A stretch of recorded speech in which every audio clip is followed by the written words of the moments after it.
La réunion se tient à la primature, ce qui atteste du sérieux que le gouvernement accorde à la pénurie de maïs.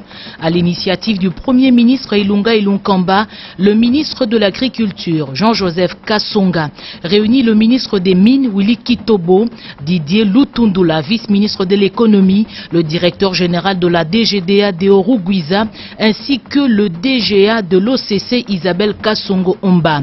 Dans l'urgence et sur instruction du chef du gouvernement, il a été décidé les exonérations et autres facilités. Ces mesures palliatives vont permettre non seulement un approvisionnement rapide, mais aussi ramener le prix de vente au détail d'un sac de 25 kilos à environ 25 000 francs congolais. Il s'agissait de peaufiner les stratégies pour mettre un terme à la pénurie de la farine de maïs dans les provinces du Haut-Katanga et du Lualaba, ainsi que dans l'espace kassaïen. Le ministre de l'Agriculture exhorte sur la question récurrente. L'autosuffisance alimentaire résoudrait l'épineuse question. Lors de la réunion du Conseil des ministres tenue le 27 septembre 2019, le Premier ministre Ilunga Ilunkamba avait rappelé aux membres de son équipe l'obligation constitutionnelle de déclarer chacun son patrimoine. En bon exemple, lui a déposé sa déclaration des biens le 30 septembre 2019 auprès du greffe de la Cour constitutionnelle, François Aoundja.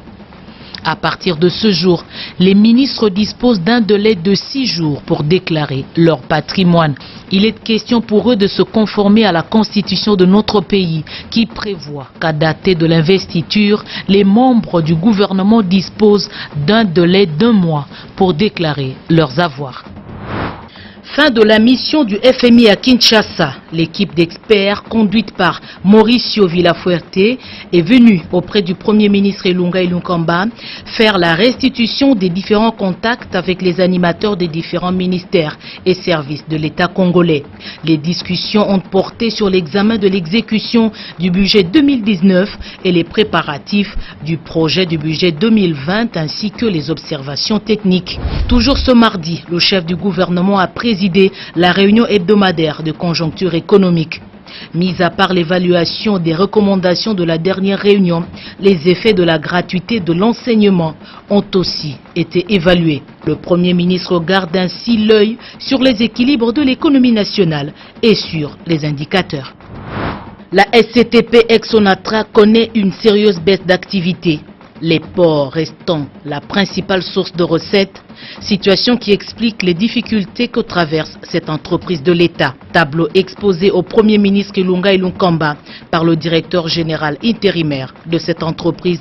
Pour pallier cette situation, la direction générale de la SCTP entend diversifier ses activités commerciales, ferroviaires et fluviales. Le caucus des élus nationaux du Congo central s'est aussi entretenu avec le Premier ministre Ilunga. Conduite par le député national César Fouani, ces élus ont également mis sur la table de discussion la question de l'état de route de dessertes agricoles ainsi que celle de la grève du personnel de la CVM. Des discussions avec le chef du gouvernement vont se poursuivre le lundi prochain. À la recherche des moyens pour financer sa vision du développement, le gouvernement Ilunga va recourir à un endettement public sur le marché intérieur à travers l'émission des bons du Trésor. Annonce faite par le vice-gouverneur de la Banque centrale du Congo, Jules Bondombe. Cette réunion présidée par le Premier ministre Ilunga Ilunkamba a examiné les conditions du lancement par la Banque centrale de ces emprunts, qui sont une pratique financière légale qui permet d'éviter le recours à la planche à billets. L'objectif de cette opération est notamment d'éviter un impact négatif concernant le taux de change sur le marché. Des progrès énormes sont accomplis dans la lutte contre Ebola. De 10 à 20 cas de contamination par jour, le chiffre est passé mercredi 2 octobre à un seul. Des progrès rapportés au chef du gouvernement. Ilunga Ilunkamba a échangé avec l'équipe de coordination de la lutte contre le virus Ebola.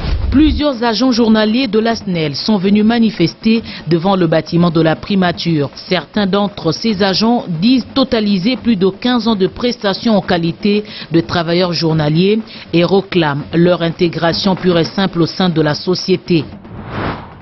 Nouveau rendez-vous hebdomadaire le vendredi 4 octobre 2019. L'équipe gouvernementale s'est réunie autour du Premier ministre Ilunga Ilunkamba. Parmi les décisions prises, il y a lieu d'indiquer la création d'un comité chargé de suivi de la gratuité de l'enseignement. La communication du Premier ministre a porté sur le point suivant. 1. Quelques dispositions pratiques à respecter en rapport avec la préparation des réunions du Conseil des ministres. 2. La nécessité de promouvoir l'esprit de collaboration entre les membres du gouvernement pour l'unité et la cohérence de l'exécution du programme gouvernemental. Près de 900 personnes, toutes membres de la FRPI, sont en pré-cantonnement en Ituri.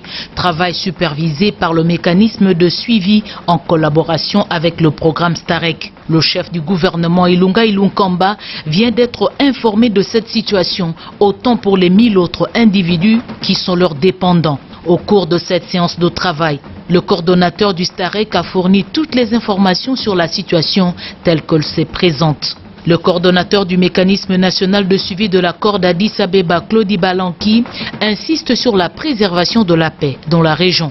Et ce processus qui a commencé avec la FRPI doit aller jusqu'au bout. Donc on ne peut pas commencer un processus et puis on l'abandonne. Ça crée un très mauvais précédent pour la recherche de la paix à travers l'est du pays, mais aussi à travers toute la région des Grands Lacs. Le chef du gouvernement a pris l'engagement d'accompagner le processus jusqu'au bout.